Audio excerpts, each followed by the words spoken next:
कर्म का फल सबको मिलता है, बेटा बनकर, बेटी बनकर, दामाद बनकर और बहू बनकर। कौन आता है जिसका तुम्हारे साथ कर्मों का लेना देना होता है। लेना देना नहीं होगा तो नहीं आएगा। एक फौजी था, उसकी माँ नहीं, बाप नहीं, शादी नहीं, बच्चे नहीं, भाई नहीं, बहन नहीं, अकेला ही कमा कमा के फौज में जमा करता रहता था। तो थोड़े ही दिन में एक सेठ जी जो फौज में माल सप्लाई करते थे उनसे परिचय हो गया और दोस्ती हो गई। सेठ जी ने कहा, जो तुम्हारे पास पैसा है वो उतने के उतने ही पड़े रहेंगे, तुम मुझे दे दो, कारोबार में लगा दूं तो पैसे से पैसा बढ़ जाएगा, इसलिए तुम दे दो। फौजी ने सेठ जी को पैसा दे दिया। सेठ जी ने कारोबार में लगा दिया।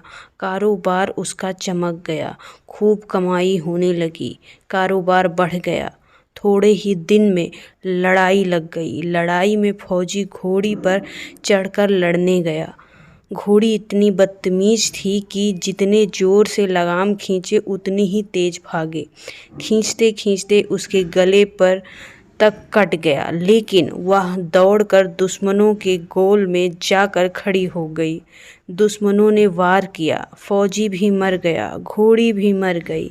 अब सेठ जी को मालूम हुआ कि फौजी मर गया तो सेठ जी बहुत खुश हुए कि उसका कोई वारिस नहीं है। नहीं, अब ये पैसा देना पड़ता, अब मेरे पास पैसा भी हो गया है, कारोबार भी चमक गया है, लेने वाला भी नहीं रहा। तो सेठ जी बहुत खुश हुए। तब तक कुछ दिन के बाद सेठ जी के घर में लड़का पैदा हुआ। अब सेठ जी और खुश कि भगवान की बड़ी दया हो गई, खूब पैसा भी हो गया, कारोबार भी हो गया, लड़का भी हो गया, लेने वाला भी मर गया। सेठ जी बहुत खुश हुए। वो लड़का होशियार था, पढ़ने में समझदार था। सेठ जी ने उसे पढ़ाया लिखाया। जब वो पढ़ लिख कर बड़ा हो गया तो सोचा कि अब यह कारोबार संभाल लेगा, चलो अब इसकी शादी कर दें। शादी करते ही घर में आ गई बहू रानी, दुल्हन आ गई। उसने सोचा चलो बच्चे की शादी हो गई, अब कारोबार संभालेगा। लेकिन कुछ ही दिन के बाद बच्चे की तबीयत खराब हो गई। अब सेठ जी डॉक्टर के पास, हकीम के पास, वैद्य के पास दौड़ते रहे। वैद्य जी ने जो दवा दी उसे खिलाते रहे और दवा असर नहीं कर रही थी। बीमारी बढ़ती जा रही थी, रोग कट नहीं रहा था, पैसा खूब लग रहा था। अब अंत में डॉक्टर ने कह दिया कि लाइलाज मर्ज का कोई इलाज नहीं। अब ये मर्ज लाइलाज हो गया है, ये बच्चा 2 दिन में मर जाएगा। डॉक्टर के जवाब देने पर सेठ जी निराश हो गए, बच्चे को लेकर रोते हुए आ गए। रास्ते में एक आदमी मिला। कहा, अरे सेठ जी क्या हुआ, बहुत दुखी लग रहे हो। सेठ जी ने कहा, ये बच्चा जवान था, हमने सोचा बुढ़ापे में मदद करेगा, अब ये बीमार हो गया। शादी होते ही हमने इसके लिए खूब पैसा लगा दिया, लेकिन जितना मांगा उतना दिया, लेकिन आज डॉक्टरों ने जवाब दे दिया अब ये बचेगा नहीं, असाध्य रोग हो गया है, लाइलाज मर्ज है, अब ले जाओ घर, 2 दिन में मर जाएगा। आदमी ने कहा, अरे सेठ जी तुम क्यों दिल छोड़ रहे हो, मेरे पड़ोस में वैद्य जी दवा देते हैं, 2 आने की पुड़िया खाकर मुर्दा भी खड़ा हो जाता है, जल्दी से तुम वैद्य जी की दवा ले आओ। सेठ जी दौड़ कर गए, 2 आने की पुड़िया ले आए और पैसा दे दिया। पुड़िया ले आए, बच्चे को खिलाई, बच्चा पुड़िया खाते ही मर गया। बच्चा मर गया। अब सेठ जी रो रहे थे, सेठानी भी रो रही थी और घर में बहू रानी और पूरा गांव भी रो रहा था। गांव में शोर मच गया कि बहू रानी सेठ की कमर जवानी में टूट गई। सब लोग रो रहे हैं। तब तक एक महात्मा जी आ गए। उन्होंने कहा, क्यों रोना धोना। लोग बोले, इस सेठ का एक ही जवान लड़का था, वो भी मर गया, इसलिए सब लोग रो रहे हैं, सब दुखी हो रहे हैं। महात्मा बोले, सेठ जी रोना क्यों। सेठ महात्मा, जिसका जवान बेटा मर जाए वो क्यों नहीं रोएगा, और उसके पास कोई चारा भी तो नहीं। महात्मा सेठ से कहता है, हाँ, कारोबार के लिए पैसा तो मिल गया तो खुशी थी।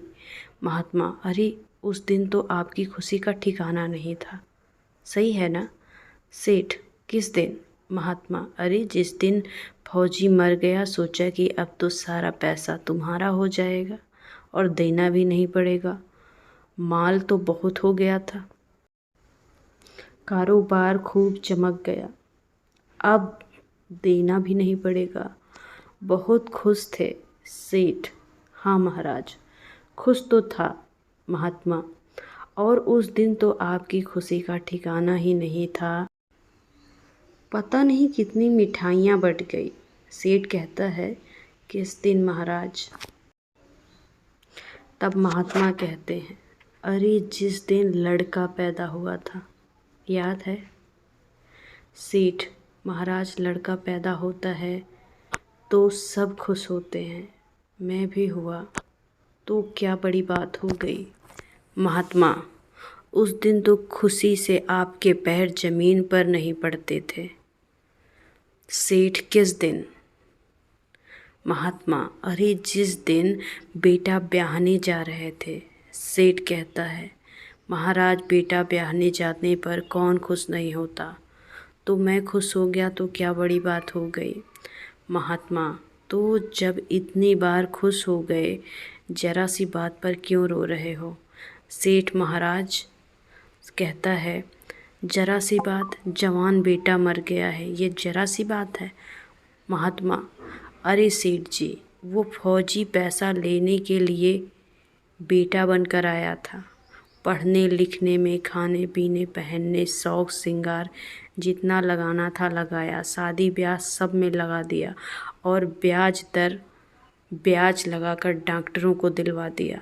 अब जब 2 आने बच गए वो भी बैद जी को दिलवा दिए और पुड़िया खाकर चल दिया। अब कर्मों का लेना देना पूरा हुआ। सेठ जी ने कहा, हमारे साथ तो कर्मों का लेन देन था, चलो हमारे साथ जो हुआ सो हुआ, लेकिन वो जवान बहुरानी घर में रो रही है, जवानी में उसको धोखा देकर विधवा बनाकर चला गया। महाराज उसका क्या जुर्म था, उसके साथ ऐसा गुनाह क्यों हुआ? महात्मा बोले, ये वही घोड़ी है जिसने जवानी में उसको धोखा दिया, इसने भी जवानी में धोखा दिया, उसने भी जवानी में धोखा दिया। वेद शास्त्र और पुराणों के साथ साथ सभी साधु संतों का कहना है कि संसार कर्मों का लेखा जोखा है, इसमें जो जीव चैतन्य है वो समझदारी से भवसागर पार हो जाएगा। तो दोस्तों, इस वीडियो में आपको क्या सीख मिली, कमेंट सेक्शन में बताना ना भूलें। Thanks for watching. जल्दी मुलाकात होगी एक नई कहानी के साथ। तब तक के लिए हंसते रहें, मुस्कुराते रहें, खुश रहें।